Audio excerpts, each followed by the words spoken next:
ওম শান্তি। আজ 14 জুন 2025 প্রাতঃমুরলি। ওম শান্তি। বাপদাদা মধুবন। তো মিষ্টি মিষ্টি বাবা বলছেন, মিষ্টি বাচ্চারা, এখন তোমরা জ্ঞানের তৃতীয় নেত্র পেয়েছ, তাই এখন তোমাদের নেত্র কোনো কিছুর দিকেই নিমজ্জিত হওয়া উচিত নয়।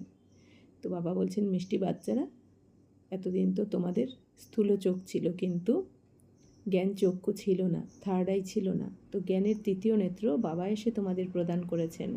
থার্ড আই জ্ঞান চক্ষু খুলে দিয়েছেন বাবা এসে, যার জন্য তোমরা এখন নিজেকে জেনেছো, বাবাকে জেনেছো, সৃষ্টি চক্রকে জেনেছো, এই ড্রামার রহস্যকে জেনেছো। তাই বাবা বলছেন যে এখন তোমাদের এই চোখ কোনো কিছুর দিকেই যাতে ডুবে না যায়, তাহলেই তোমরা হোঁচট খাবে, মায়ার দুনিয়াতে আবার ফেঁসে যাবে। প্রশ্ন: যাদের পুরানো দুনিয়ার থেকে অসীম জগতের বৈরাগ্য আসবে, তাদের লক্ষণ কি হবে? উত্তর: তারা নিজেদের সব কিছু বাবাকে অর্পণ করে দেবে। কোনো কিছুই আমার নয় বাবা, এই দেহও আমার নয়, এ তো পুরানো দেহ, একেও পরিত্যাগ করতে হবে। তাদের মোহ সব কিছুর থেকে বিচ্ছিন্ন হতে থাকবে, তারা নষ্ট মোহ হবে। তাদের বুদ্ধিতে এ কথা থাকে যে এখানকার কোনো কিছুই কাজের নয়, কারণ এ সবই পার্থিব জগতের। তো বাবা বলছেন, যাদের পুরানো দুনিয়ার থেকে অসীম জগতের বৈরাগ্য আসবে, তারা নিজেদের সব কিছু বাবাকে অর্পণ করে দেবে। কোনো কিছুই তারা নিজের মনে করবে না, কারণ যখন বাবার জ্ঞানে এসে বুঝে গেছে, বাবার থেকে সব কিছু জেনে গেছে যে এই দুনিয়ায় তো কোনো কিছুই থাকবে না, তাহলে কোনো কিছুর প্রতি তো মন বুদ্ধিকে ফাঁসাবে না। যেমন ডাক্তার কি করে, যখন কেউ লাস্ট স্টেজে থাকে কোনো পেশেন্ট, তখন ডাক্তার বলেই দেয় যে এনার আর অল্প কদিনের অতিথি, এনাকে বাড়িতে নিয়ে যান, যা খেতে চায় খেতে দিন, এরকমই তো বলে। তো তখন বাড়ির লোক যখন জেনে যায়, তখন বাড়ির লোকেরও ওই পেশেন্টের ওপর আস্তে আস্তে মোহ নষ্ট হয়ে যায়, কারণ তারা তো জেনেই গেছে এই অল্প কদিনের অতিথি। তো বাবাও তো আমাদের বলে দিয়েছেন, এই দুনিয়া তো এখন বেশি দিন নেই, দুনিয়া তো এবার সমাপ্ত হবে। তাই আমাদেরও এই দুনিয়ার কোনো কিছুর প্রতি আর মন বুদ্ধি ফেঁসে যেতে পারে না, মোহ থাকতে পারে না। তাই এখন আমরা বাবাকে কি বলি, যে বাবা, এখন এই তন মন ধন সবই তোমায় সমর্পণ করেছি, তো এই দেহ এখন আমাদের নয়, আমি আত্মা, এই শরীরের নিমিত্ত, ট্রাস্টি, কারণ এই শরীর এখন বাবার। তো এই শরীরের যদি কিছু হয় বাবা বুঝবে, কারণ শরীর তো বাবাকে দিয়েছি।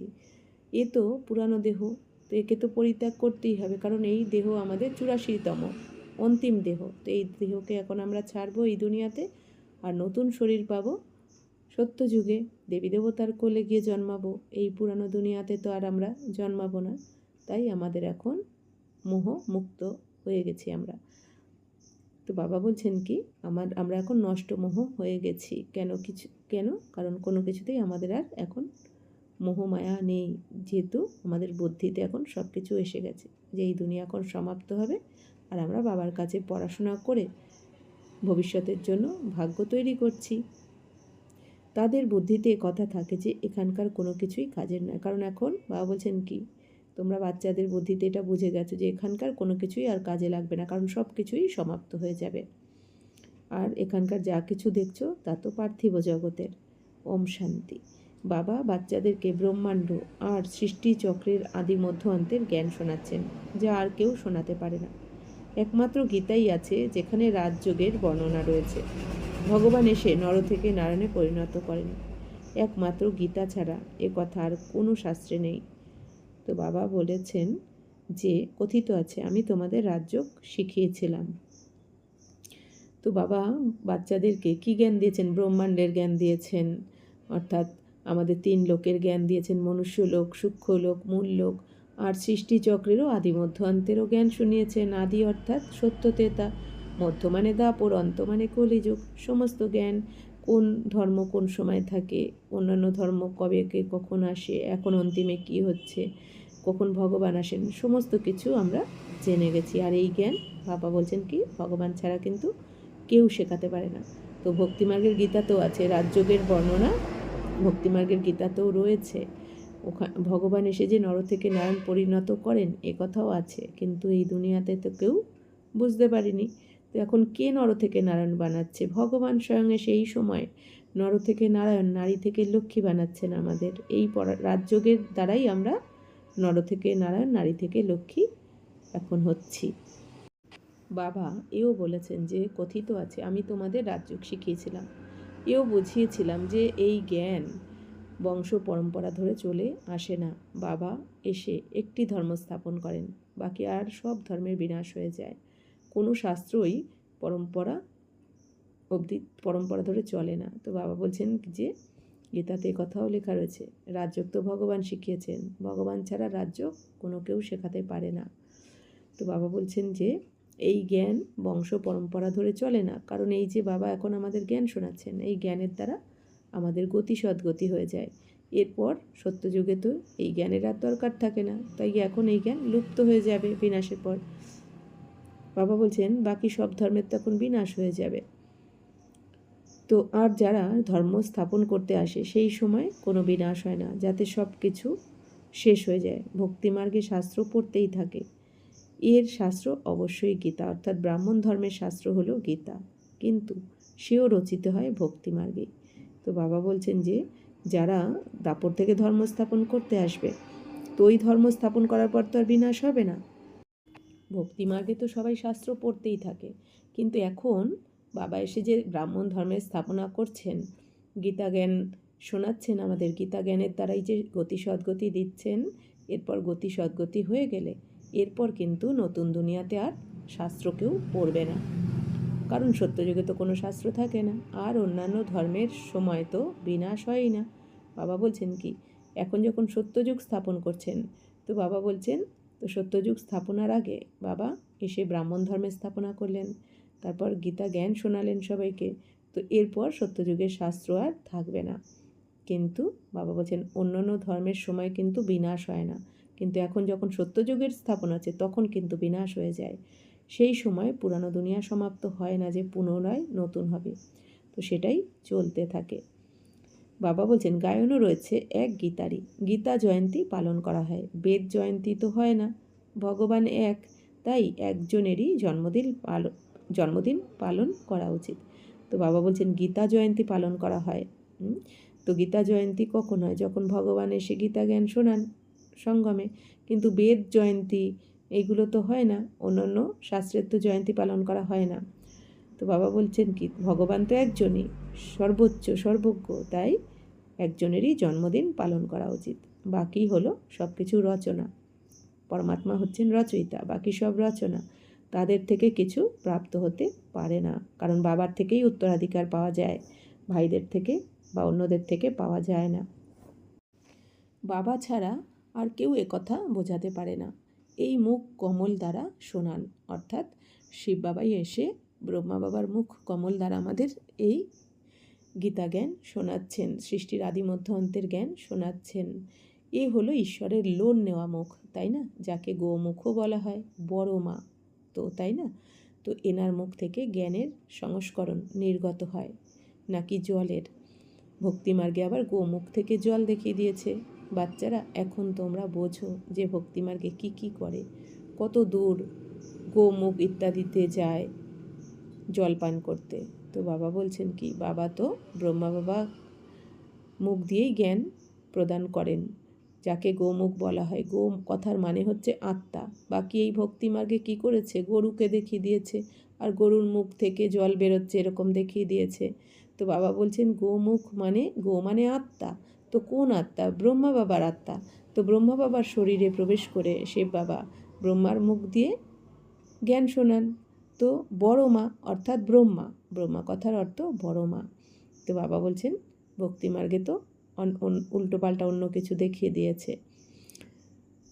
তো এ তো জানো যে প্রতিকল্পে বাবা এসে মানুষ থেকে দেবতায় পরিণত করার জন্য পড়ান। দেখো কিভাবে পড়ান, তোমরা সকলকে বলতে পারো ভগবান আমাদের পড়াচ্ছেন। তিনি বলেন মামকম স্মরণ করো, তাহলেই তোমাদের বিকর্ম বিনাশ হবে। তো এখন একমাত্র ভগবানই এসে আমাদেরকে এই রাজযোগ শেখান। আর বাবা কি বলেন যে নিজেকে আত্মা মনে করে বাবাকে স্মরণ করতে হবে, তবেই আমাদের বিকর্ম বিনাশ হবে। 63 জন্মের বিকর্ম বিনাশ করে তবেই আমরা নতুন দুনিয়াতে যেতে পারবো। কলিযুগে কত অসংখ্য মানুষ বাবা এসে আদি সনাতন দেবী দেবতা ধর্মের স্থাপনা করছেন। আমরা মানুষ থেকে দেবতায় পরিণত হচ্ছি। এখন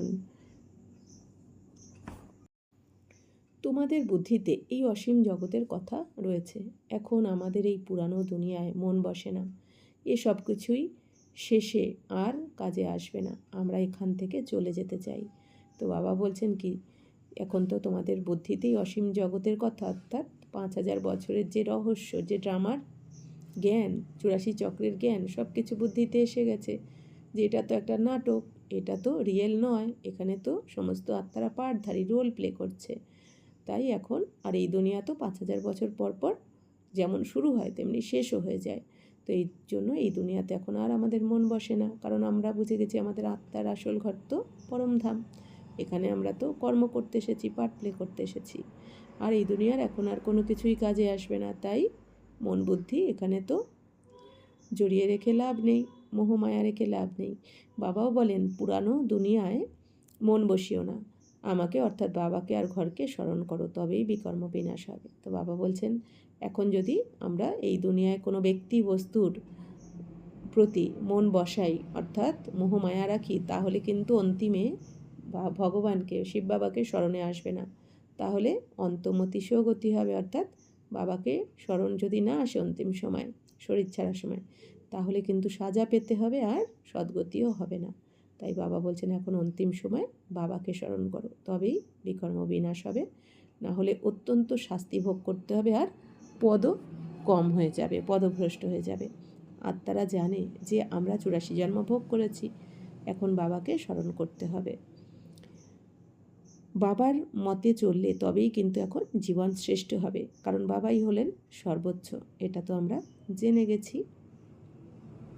তো বাবা বলছেন এই পড়াও পড়ো, আবার শরীরও নির্বাহের জন্য সব কিছু করো, কিন্তু ট্রাস্টি হয়ে থাকো। তো বাবা তো জ্ঞানের সাগর, এসে আমাদের কি জ্ঞান শোনাচ্ছেন যে বাচ্চারাও এই রাজযোগের জ্ঞানও বাবার কাছে শোনো, পড়ো, আর শরীর নির্বাহের জন্য সব কিছু করো, অর্থাৎ কর্মও করো। বাবা কখনো ঘর ছাড়তে বলেন না, কর্ম ছাড়তে বলেন না, কিন্তু বাবা বলছেন কি থাকো ঘর গৃহস্থতে, কর্মও করো, কিন্তু ট্রাস্টি হয়ে থাকো, অর্থাৎ নিমিত্ত। কিচ্ছু আমার নয়, সব বাবার, সব আমাদের শিব বাবার, আমি তো এখানে নিমিত্ত, সেবাধারী। এই ভেবে বাবা বলছেন কি নিজেকে এখানে রাখো। যদিও এই সময় চেহারা মানুষের মতন, কিন্তু চরিত্র বাদরের থেকেও খারাপ, কিন্তু নিজেদের এমন মনে করে না। তাই বাবা বলেন নিজের রচনাকে বোঝাতে হবে। তো বাবা বলছেন যে দেখো এই সময় তোমাদের মানুষের মতন দেখতে, কিন্তু চরিত্র বাদরের থেকেও খারাপ কেন বলছে, কারণ বাদরের যেমন সব ধরনের বিকার থাকে, কাম বিকার থাকে, লোভ থাকে। বাদরের এত লোভ থাকে যে ওরা হাতেও খাবার নেবে, পায়ে করেও নেবে, মুখে করেও নেবে। আবার মোহ এত থাকে বাদরের যে মরা বাচ্চাকেও ওরা সাথে করে নিয়ে ঘুরে বেড়ায়। তাই বাবা বলছেন তোমাদেরও তাই, এরকমই মোহ এই দুনিয়াতে, কোনো কিছুই ছাড়তে পারো না। কিন্তু বাবা বলছেন কি কিন্তু তোমরা নিজেদেরকে ওরকম মনে করো না, যদি না বোঝে তাহলে তাড়িয়ে দেওয়া উচিত। কিন্তু সেই শক্তিও তো চাই, তাই না? মোহরূপী কীট এমনভাবে ধরে যে তা থেকে বেরিয়ে আসতে পারে না। তো বাবা বলছেন কি তোমাদের তো এখন মোহ ত্যাগ করা উচিত, কিন্তু এই মোহরূপী কীট বা পোকা এমনভাবে তোমাদের জড়িয়ে ধরে যে তোমরা সেই মোহ থেকে, মোহের জাল থেকে বেরিয়ে আসতে পারো না, যেন রাবণ মোটা মোটা শিকল পরিয়ে রেখেছে তোমাদের। এখানে নষ্টমোহ হতে হবে, কিন্তু বাবা কি বলছেন এখন তো নষ্টমোহ হতে হবে। এই জন্য গীতাতেও রয়েছে নষ্টমোহা স্মৃতিলব্ধা। তো সব কিছু থেকে নষ্টমোহ হতেই হবে এখন, কারণ এই দুনিয়াতে কিন্তু সব কিছু এখন সব আধার ভেঙে পড়বে, কিচ্ছু থাকবে না। আমার তো একজনই রয়েছে, দ্বিতীয় আর কেউ নেই। তো সবসময় মনে রাখতে হবে আমার কে একমাত্র বাবা, দ্বিতীয় আর কেউ নেই। কারণ অন্তিমে বাবা ছাড়া না কোনো ব্যক্তি কাজে আসবে, না বস্তু।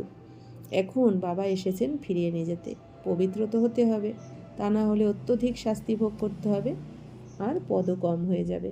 এখন নিজেকে শতপ্রধান বানানোর চিন্তাও রয়েছে।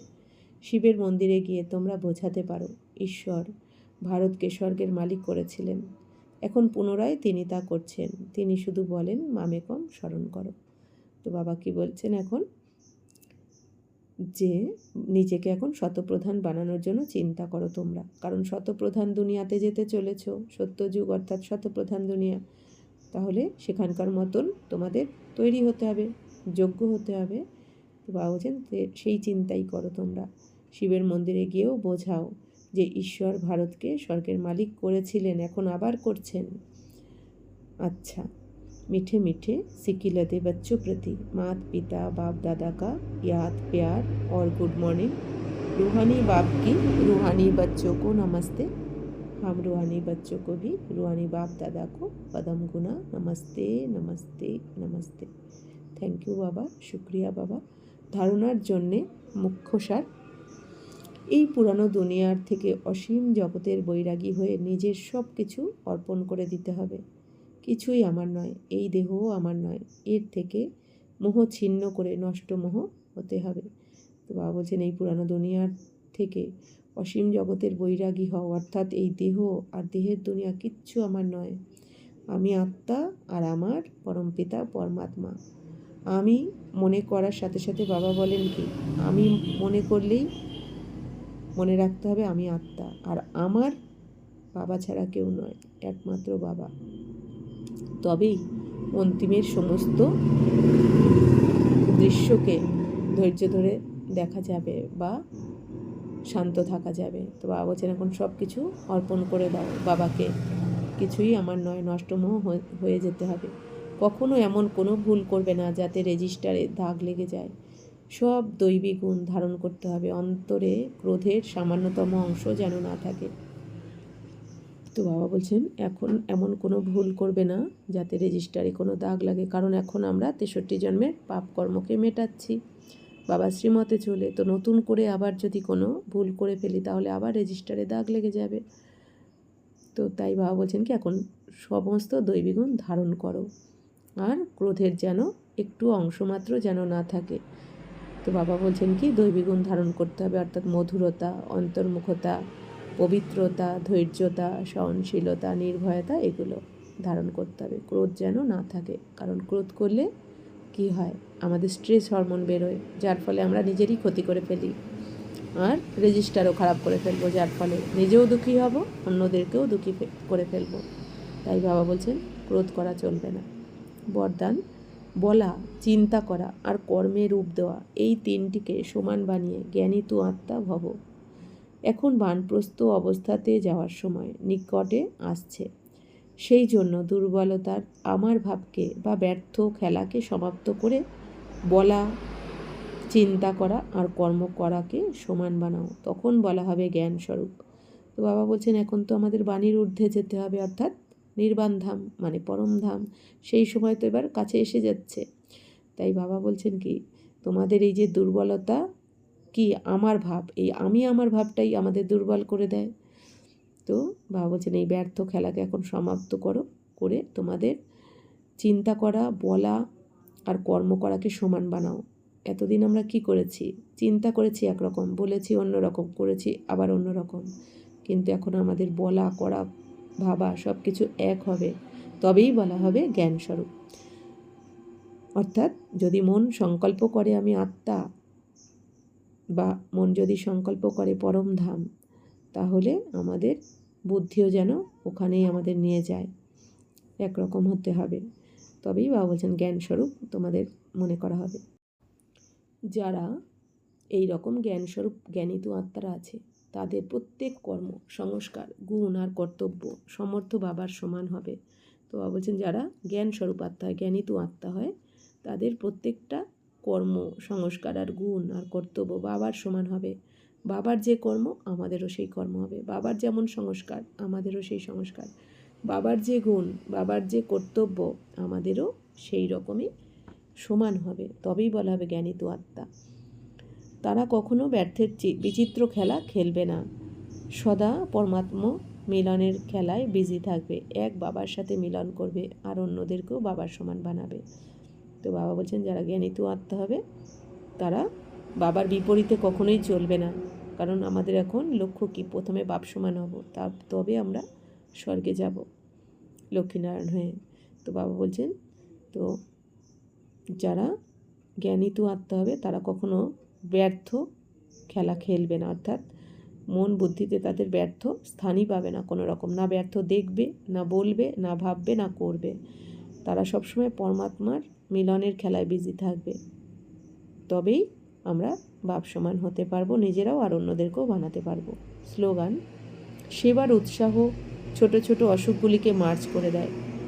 তো বাবা বলছেন কি, আমাদের যদি সেবার উৎসাহ থাকে, প্রত্যেকের সেবা করার ইচ্ছা থাকে, তাহলে আমাদের মধ্যে যে ছোট ছোট অসুখ, অর্থাৎ কি এই অবগুণ দেখা, কথায় কথায় রেগে যাওয়া, চিন্তা করা, দুঃখী হয়ে পড়া, এগুলো তো ছোট ছোট অসুখ। তো এগুলো আস্তে আস্তে সমাপ্ত হয়ে যাবে যদি আমাদের সেবার উৎসাহ উদ্দীপনা থাকে, কারণ সেবা করলে খুশি পাওয়া যায়, দোয়া পাওয়া যায়। আচ্ছা, ওম শান্তি।